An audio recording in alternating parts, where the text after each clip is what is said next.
Hello' guys, good morning. আপোনালোকৰ কি খবৰ? মোৰ বৰ্তমান ভালেই। আৰু বেটি আৰু মই গৈ আছোঁ, আৰু মিষ্টাৰে স্কুল থ'বলৈ গৈছে বৰষুণ দিয়া দেখি। এয়া welcome back to my YouTube channel Rubi Tanvi ব্লগছলৈ আপোনালোক স্বাগতম জনাইছোঁ, লগতে ফেচবুক পেজত। এয়া বেটীৰ স্কুলত পেৰেণ্টছবিলাকো বহি আছে লগতে দেই, পূৰা হুলস্থুল। আৰু বেটী অকণমান এনেই স্কুলৰ ভিডিঅ'টো ক্লিপটো ৰাখি থৈ দিলোঁ আৰু স্মৃতি হিচাপে। বেটীক স্কুলৰ পৰা আনি পেলাই গৈ আছোঁ।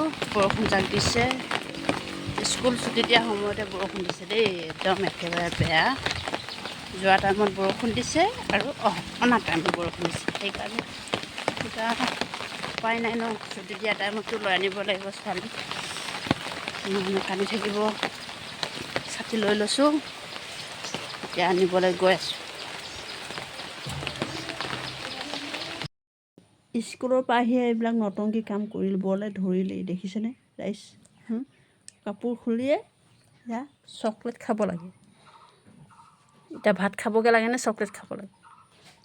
হা চাওঁ ষ্টাইল।